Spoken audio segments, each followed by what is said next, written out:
Hello and welcome to Payment Week's webinar, Beyond Payments, Building a Successful Digital Wallet. I would like to thank all of you for taking the time to join us today. We here at Payment Week are very excited about the potential benefits that digital wallets could bring to the payments industry, and hope this webinar will help our fellow payment professionals get a little more insight into some of the different functions of digital wallet technology. Today we will be discussing loyalty, social loyalty, as well as BLE and Beacon technology. We will also be holding a brief Q&A session after each speaker presents, where members of the audience are encouraged to use their chat windows to ask our presenters about any questions they may have. The Q&As will be limited to about 10 minutes each, just to keep us in some kind of a reasonable time frame. And while you may use the chat function during presentation to talk amongst yourselves, the Q&A will be moderated for organization. Questions will be answered on a first-come, first-served basis, so please try to get them in quickly. Okay, I think that's more than enough for me, so let's get this underway. Our first speaker will be Ben Kay, the Manager of Product Marketing at Points.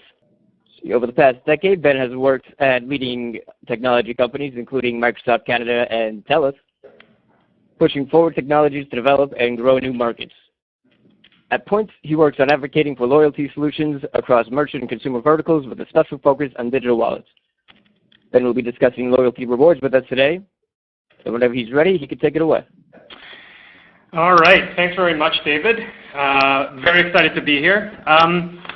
Give you a brief overview of what we do at Points, and then I'll run into digital wallets and loyalty. So at Points, we're, as David mentioned, the global leader in loyalty currency management solutions. And in plain talk, that means that we work with a lot of loyalty programs to add more value to their currency.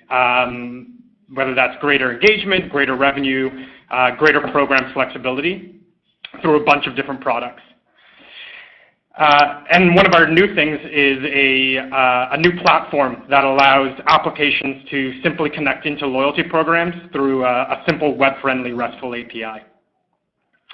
So today, I plan to talk to you about digital wallets and loyalty and how they're both at critical junctures in their product life cycle. Both at very different critical junctures, but at very important ones.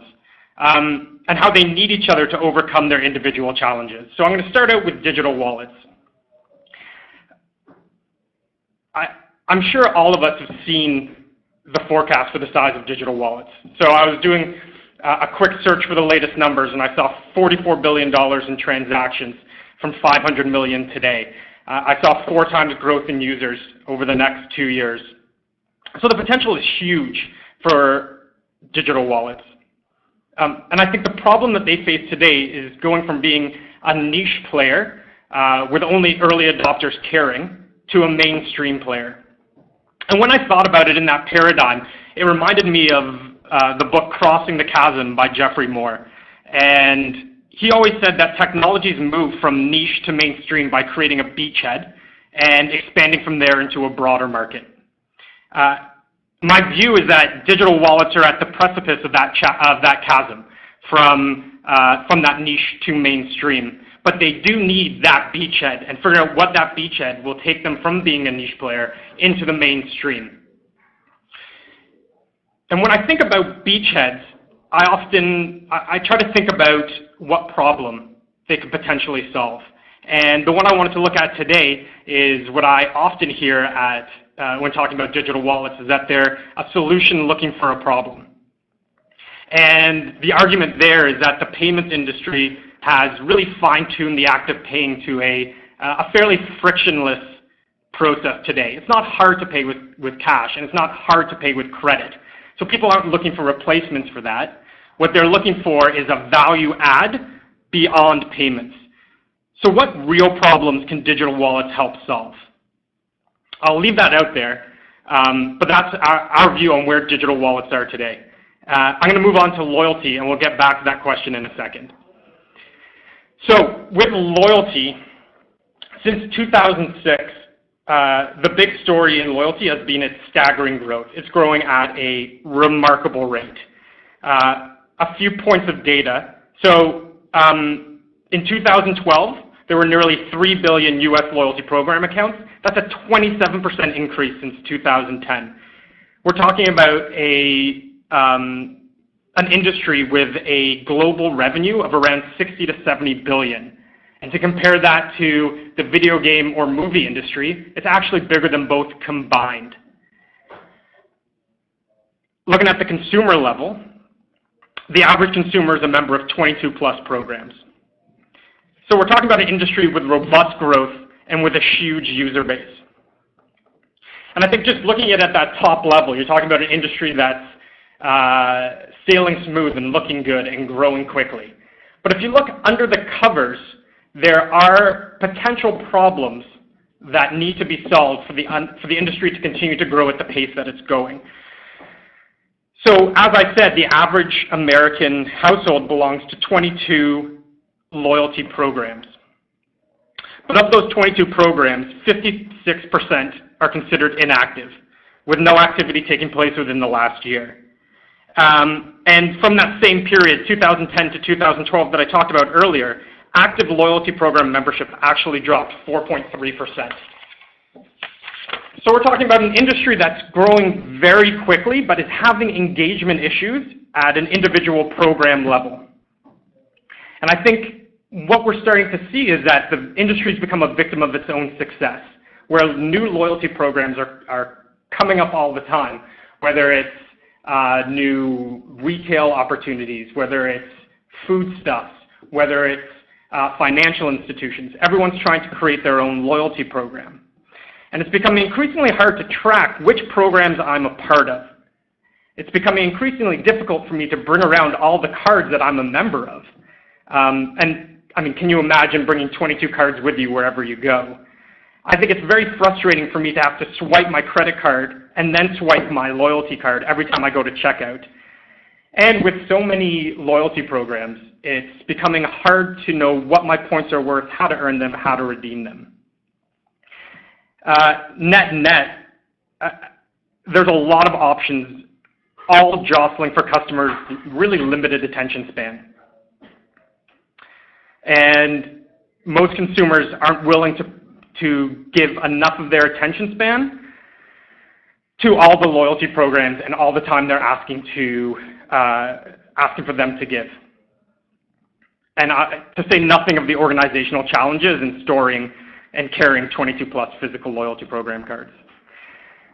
So we have two separate worlds tackling fairly different problems because they're at different points in the product life cycle. We have digital wallets needing to kickstart and cross the chasm into a mainstream function. And we have loyalty very much in the mainstream, but starting to lose engagement as the complexity of the industry increases and may ultimately overwhelm consumers. And I think you can probably see where I'm going with this, but the truth is, when you look at these two industries and the problems that they're facing, they can actually help each other solve the problems just by combining their strengths. So, digital wallets, one, need loyalty programs wide mainstream appeal. And secondly, they can help their consumers, the digital wallet consumers, solve a real problem. And that's simplifying the complexity of using multiple loyalty cards. And loyalty needs digital wallets to help drive engagement and simplify their demands on their consumers. And I think if we think beyond just points and miles, the opportunity with loyalty and digital wallets is even greater. So thanks to the increased availability of smartphones, the rise of location-based technologies, and the emergence of big data, we can suddenly start giving personalized offers to consumers. And loyalty can help deliver that. So some 60% of consumers who already make mobile payments said they would do so more often if they received instant coupons, and 46% said they would increase payments if offered short-term location-based coupons. So consumers are clamoring for this functionality in their phones. And we believe that loyalty can be the enabling function that fundamentally alters how consumers shop, how consumers transact, and how merchants view payments. So this all makes sense at a technical and a strategic level, but if we go down to the consumer level and we ask, hey, what would happen when this actually comes to bear? How would consumers react? There's some data that's been compiled on that as well. And 65% of a recent survey respondents rated the ability to make better payment choices, like maximizing their loyalty programs, as the most valued digital wallet service. 12% said simply adding loyalty programs to their mobile wallet would increase adoption rates. Sorry, it would increase adoption rates by 12%, just by simply adding loyalty programs. And 73% of consumers said they wish there were more ways to earn points and miles in their favorite programs, and digital wallets can help fulfill that. In other words, it's a really easy win for consumers, as well as loyalty programs, as well as the payments industry as a whole. So where does that leave us? Well, the loyalty industry is well established, it's extremely popular, and has broad consumer appeal. But engagement is increasingly becoming a problem due to the transactional complexity and a lot of competitors in the marketplace. On the digital wallet side, consumers and merchants are intrigued, yet adoption remains a major stumbling block. So we know that loyalty is a proven tool in driving and incenting consumer behavior. So we truly believe that loyalty integration is going to drive interest and adoption of digital wallets. And alternatively, digital wallets will drive engagement and increased interest in loyalty programs themselves. So both industries are at very different points in their life cycles, as I mentioned.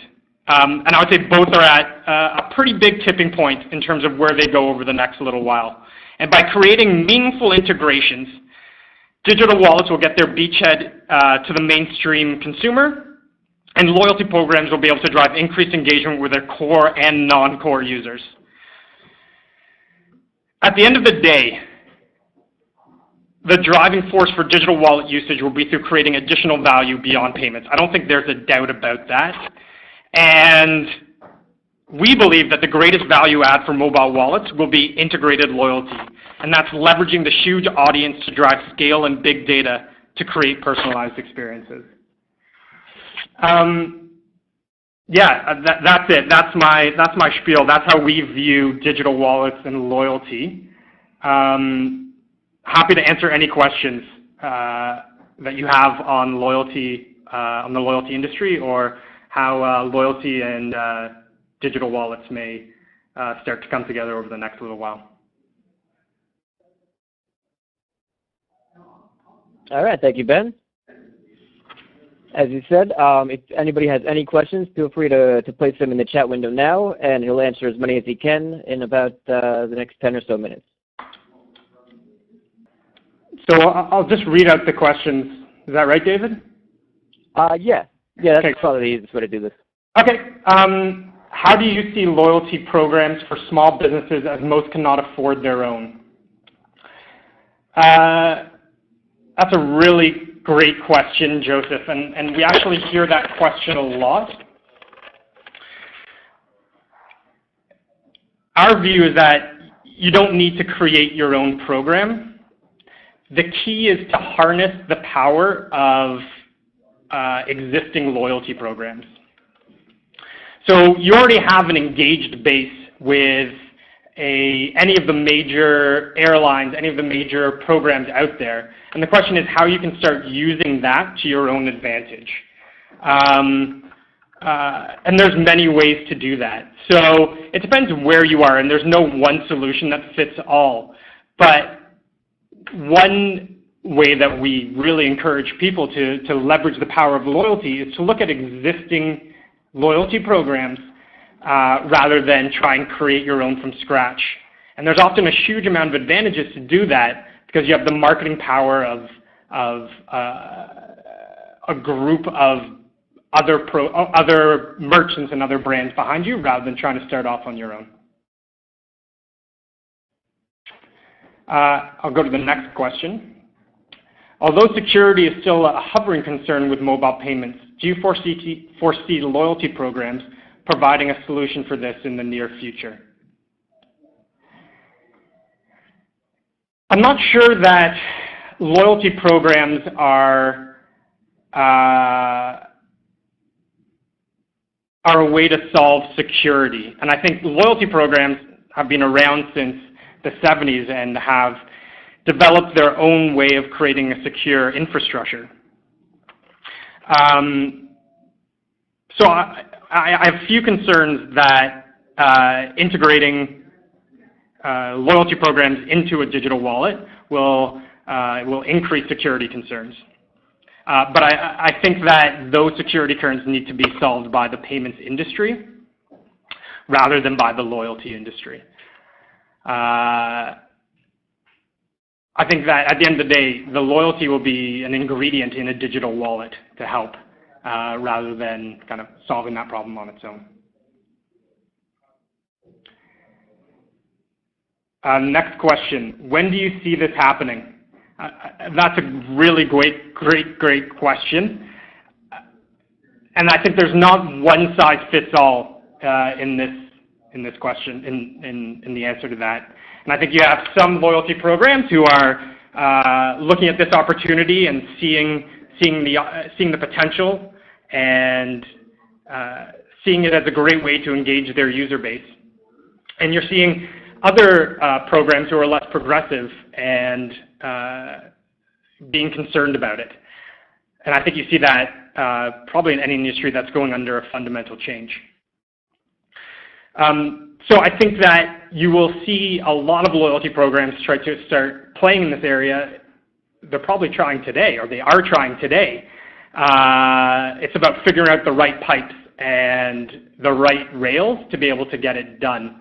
And you'll see some wait and see before taking the dive in there. But I do think that over the next 3 to 5 years, this will fundamentally change the way that we use loyalty. The next question is, what is the active participation level of today's loyalty programs? Again, it's an industry with a lot of players, and all have different strategies in terms of how they view the engagement question. For some, it's something very important to them that they spend a lot of time trying to figure out, and others it's less important. So there's not one answer for across the board. So I don't quite know how to answer that question. As a percentage of user base, as the follow-up.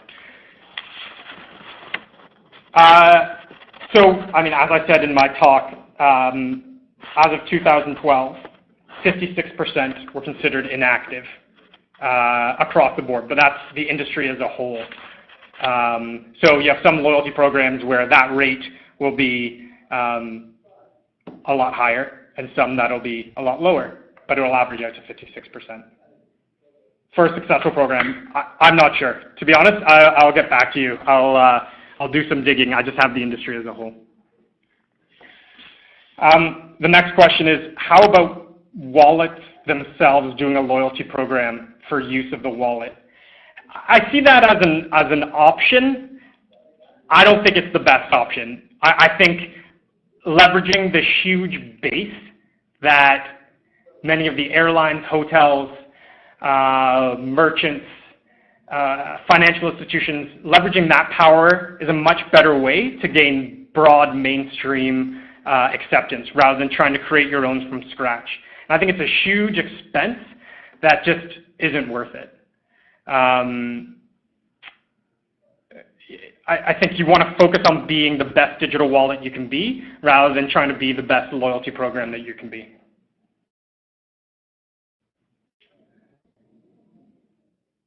The next question is, as participation rates Actually, I was going to say, we are running a little bit long. I think we're going to have to cut the Q&A down to right here. Okay. I just want to thank everybody for their questions. That was actually really nice. And I'm sure we could get you some information to contact Ben if you have any questions in the future. Yeah, please do. Thank you. Thanks, everyone, for listening. All right, thank you, Ben.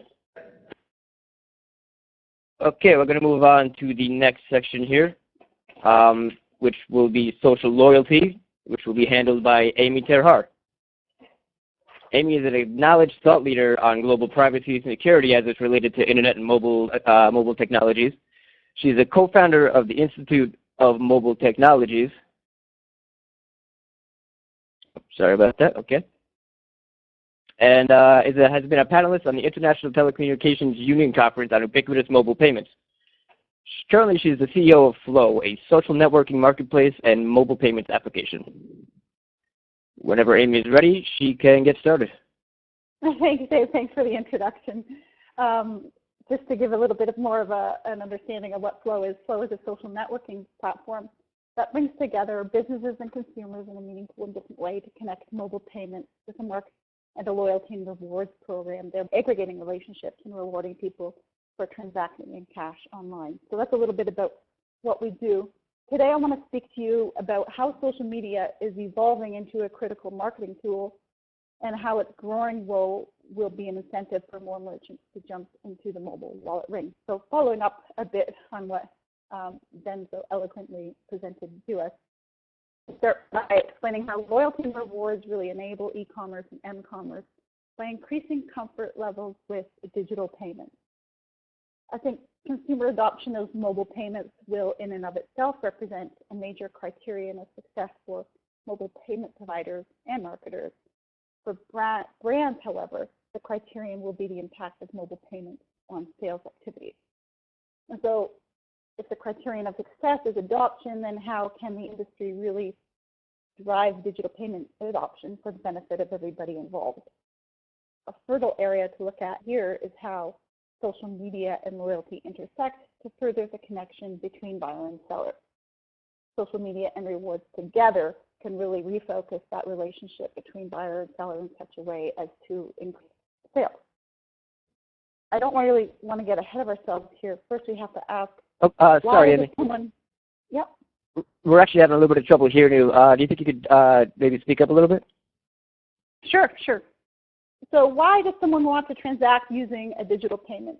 It isn't that much easier than swiping a credit card. So I think importantly, consumers are most interested in how they can benefit from increased perks and loyalty rewards.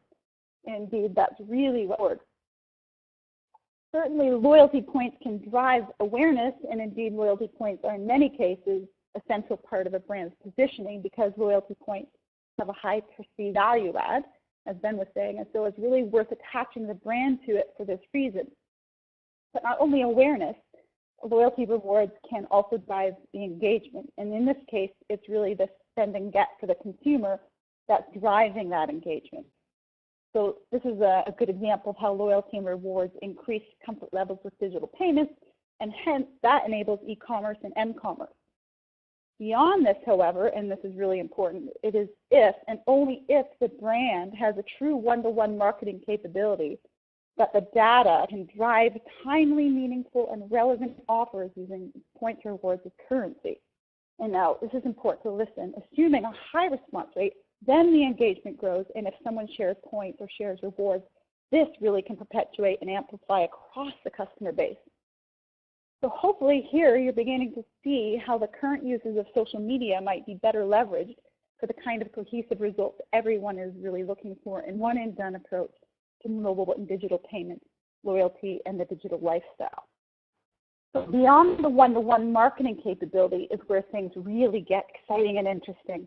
The ability to hear those conversations for the merchant when they're engaged in their own social media page with their own customers, but more than that, giving them a much wider, if not a 360-degree view of the market landscape with their own customers, not on their own media pages. And so what makes this a key differentiator and a whole new model of marketing is the ability to listen to other conversations in addition to ones the merchant is already having while trying to engage directly with his own customers. So there are really, really exciting opportunities to merge social media and loyalty into a new type of social commerce. And in a moment, I'll be discussing consolidating multiple devices across multiple channels. But I think for now, we really need to keep focused on how social media is evolving into a critical marketing tool, and how its growing role will be an incentive for more merchants to jump into the mobile wallet ring.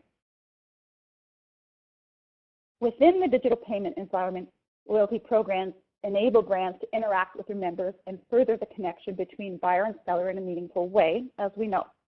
Loyalty rewards at the point of purchase is a great way of strengthening loyalty by giving customers the value they want, the redemption choice they seek, and the flexibility they need.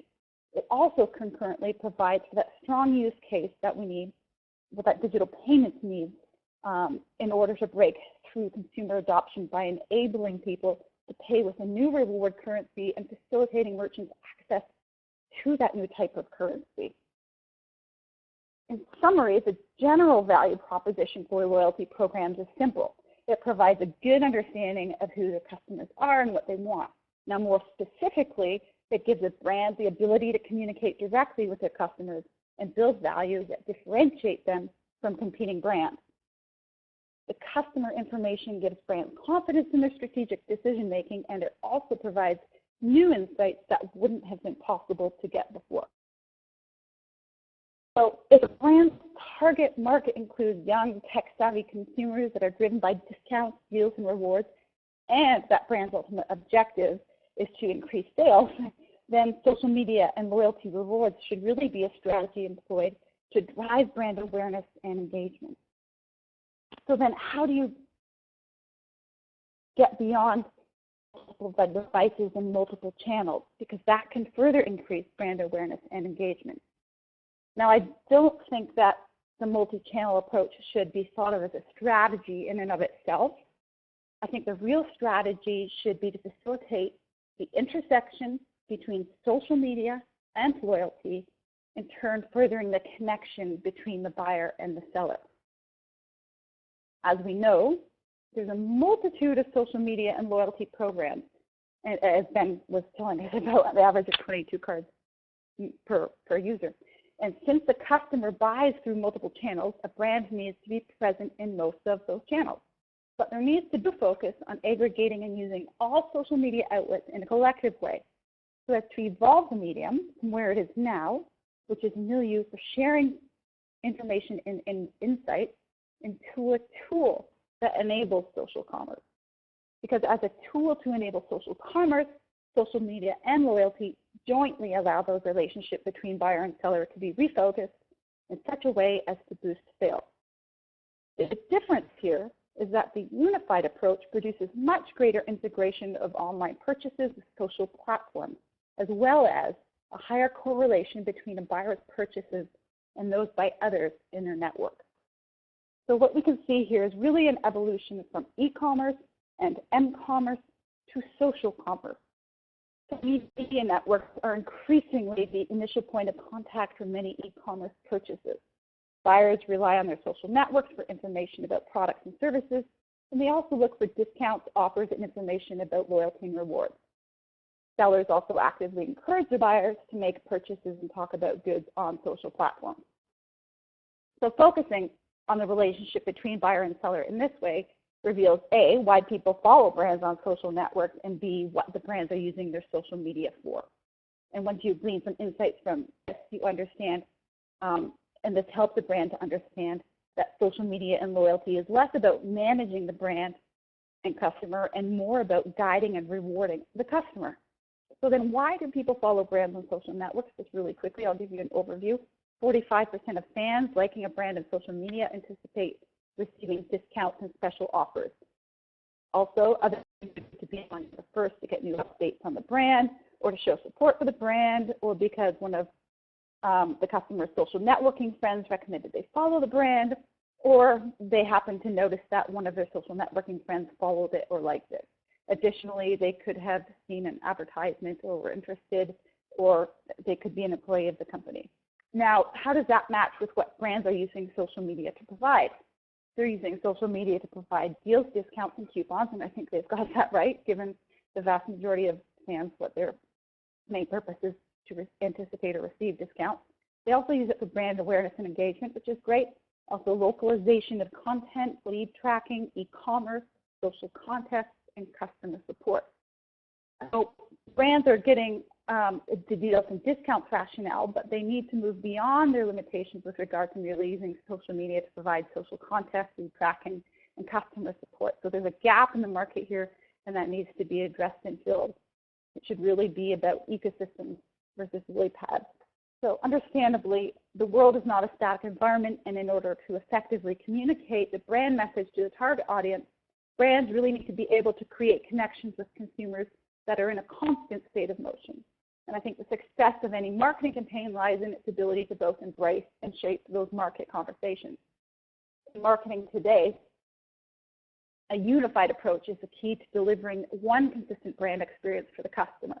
That can mean very different tactics for each platform, including website, email marketing, Google, and also traditional marketing channels, as well as tactics to be consistent across all platforms and bring these channels together. Companies will need to tie in cross-channel campaigns, including offline and online experiences, and find ways to measure the impact of these cross-channel campaigns. Today, companies need less money to market the brand, and results are more easily measured, which is great news. However, it takes time to develop an effective strategy and to properly integrate all of those channels. So we really feel that we have the answer for how to collapse these walls of disparate mobile services, moving from a siloed community to an open community where no one needs or wants to have a fenced-in yard, and in creating crossover vehicles for sharing both customers and information. Not only will the headaches of social commerce and mobile marketing disappear, but so too do the cost of customer acquisition. All right, thank you, Amy. That was great. I guess we're going to open up the Q&A session one more time.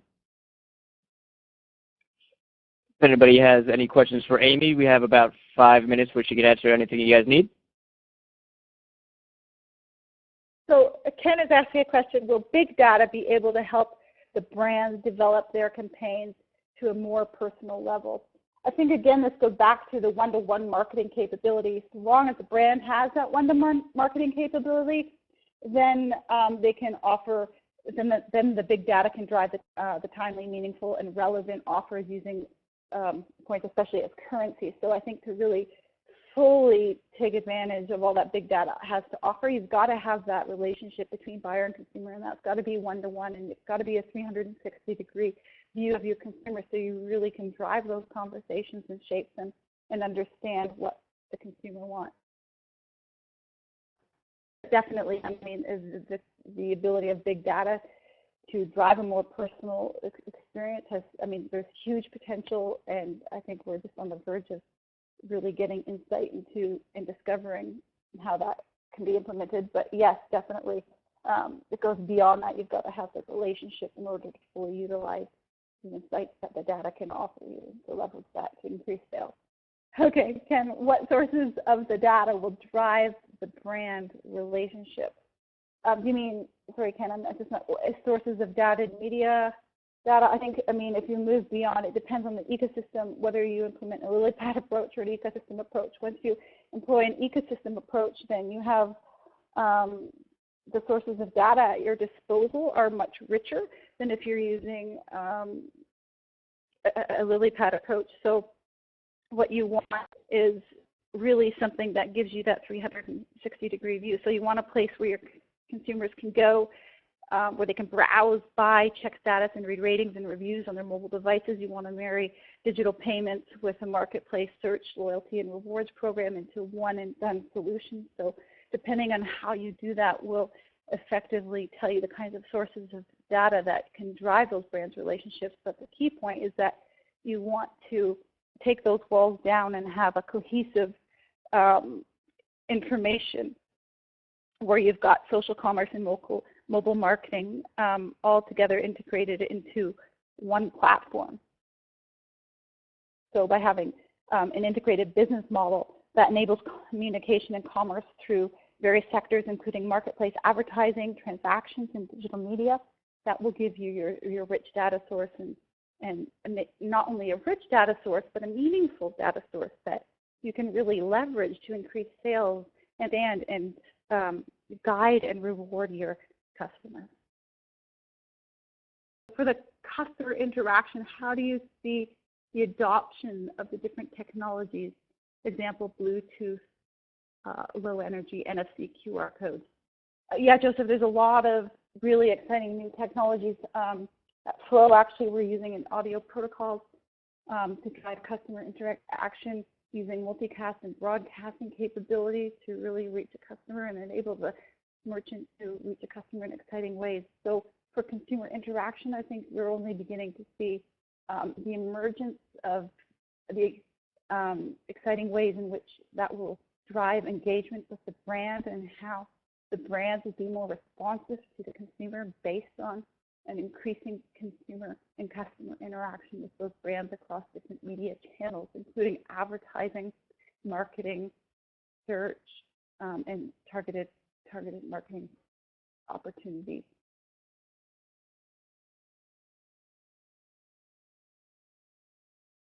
Okay, thanks. I guess I'm getting this on Payment Week. We have to move on. Thanks for the questions, guys, and I'll be happy to answer anything on a one-on-one basis after. You can reach me.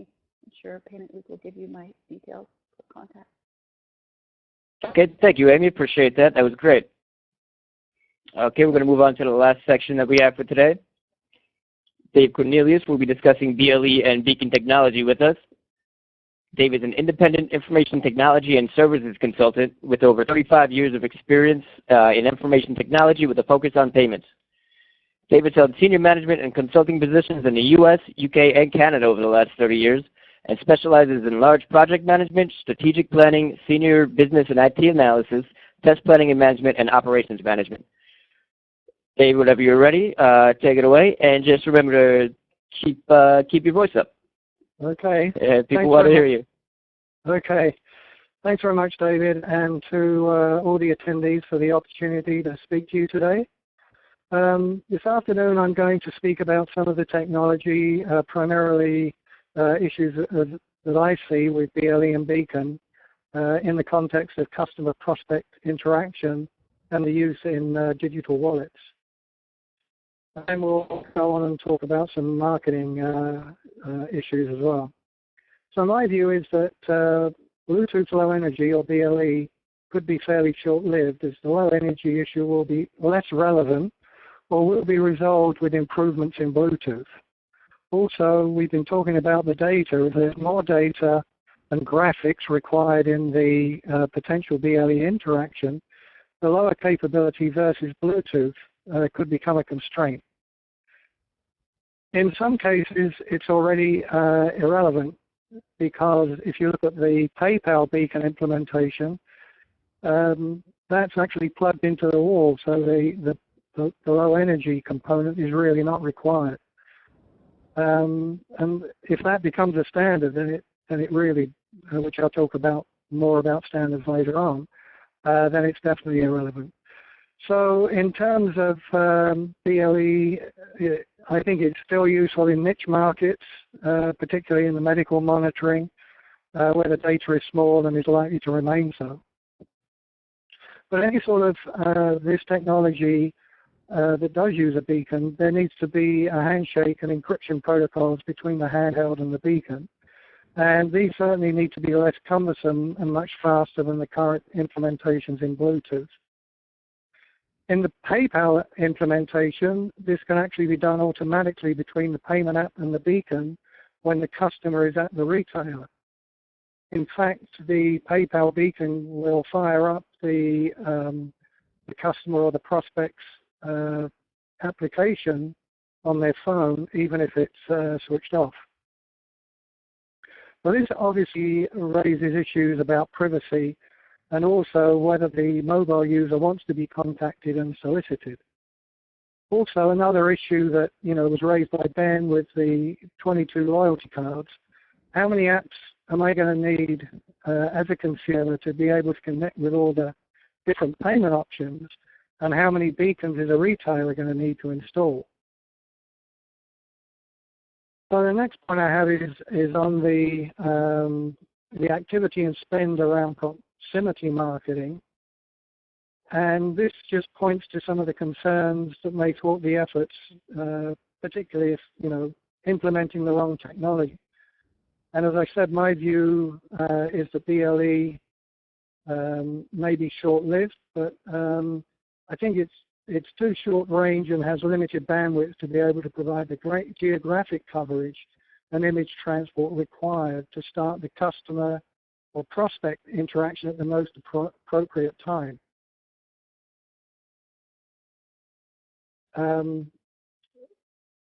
If you have to wait until the prospect is in the store, then you may have missed the opportunity to have an unsolicited interaction. If you think about it, either the buyer is sitting at home or is already out shopping when they decide to buy something or just browse. This is when the interaction could and should begin, 10 minutes from a Subway and a Starbucks. So it would be good for to have them broadcast me when they have special offers or to anyone in their local geographic vicinity. So the transaction should begin with me choosing what I want, putting it in the shopping basket, ordering it, and walking over to pick it up. All of this happens outside the BLE range, so any BLE solution is limited in its application. I already have to be in the store to order my coffee and wait for it to be served, which is not the best use of my time. So having said all that about the specific technology, the ability to be able to grab the interest of the customer and or prospect in the store can be a very valuable tool to consummate the impulsive, spontaneous purchase, which is an area the retailers really need to ramp up as they fight the competition from online purchases. Once someone is out and about in the brick and mortar world, the retailer needs to maximize their effectiveness. The usefulness of this approach will be tied to the intel and the data that can be provided on the customer or prospect, as discussed in the next section, so as to be able to target any offerings.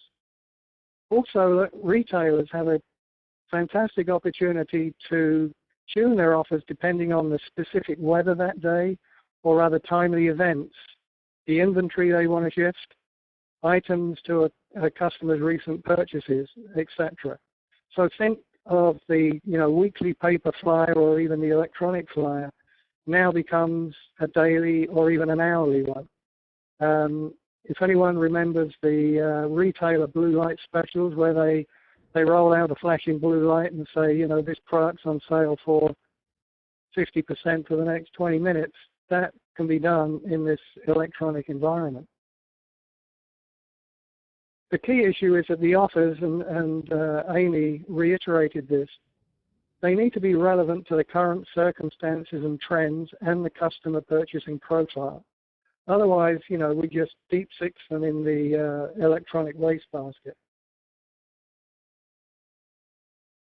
The next point I wanted to talk about was the big data issue, which again has been mentioned both by Ben and Amy. And this is where you need to be able to gather and sort through the data on the customer or the prospect. If you want to use some technology that effectively taps them on the shoulder to make them an offer, to put the offer in the context and to make it relevant. If this is not done, this is going to be put off. We'll just shut down any unsolicited communication. So for digital wallets to be at the end of a successful sales transaction, there needs to be some interaction with back-end data to gather as much intelligence about the person as possible, their tastes, preferences, and types of purchase, without being intrusive. They are not going to want to be harassed. This data could come from from the digital wallet app itself, or it could be augmented with data from the retailer sites or other social media sites such as Facebook and WhatsApp. For this to work effectively, there needs to be some privacy controls and also the ability to opt in and out of the process. Finally, we need to think about the security, not only between the handheld user and the beacon, but also what are the ramifications if the handheld is lost or stolen. As I mentioned, in the PayPal beacon implementation, it can actually switch on the PayPal mobile app even if the phone is switched off. What happens if that mobile is stolen? Does that mean it can then be, walked into a Best Buy store and people start, the thief starts just racking up purchases?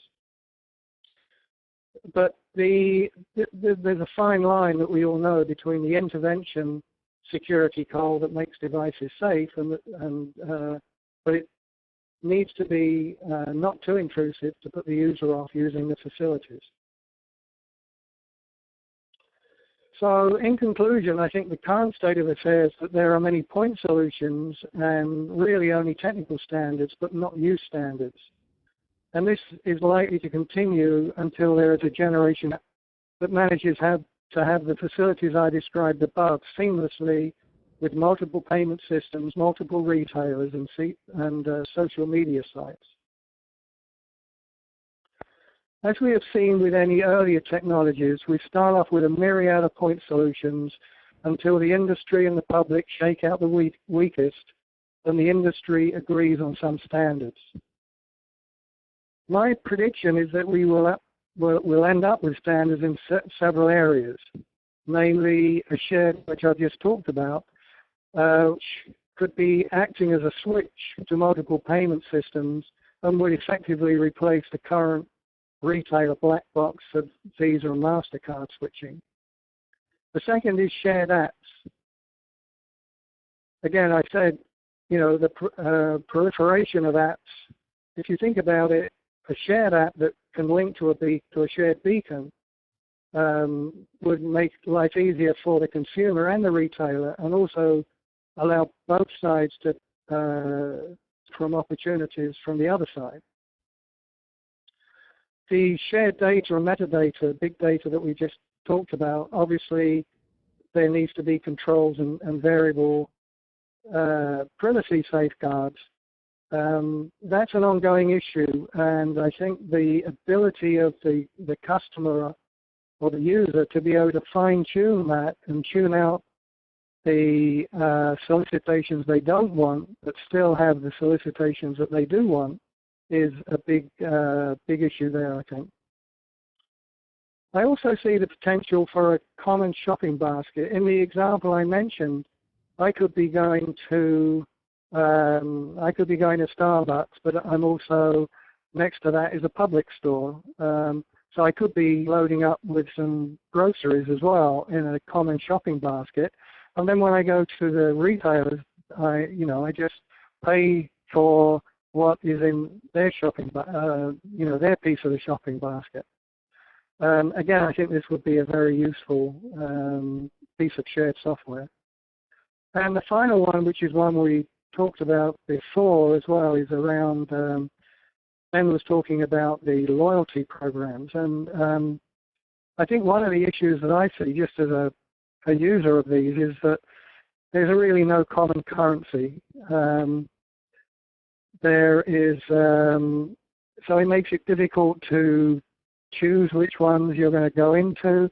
It makes points difficult to redeem. You're not sure whether you're getting value or you're being ripped off. So I think, if you could have, if it was possible to have just a dollar conversion, you would have some idea of what you think your loyalty points are, and it would be a way for sharing points in a much more transparent way.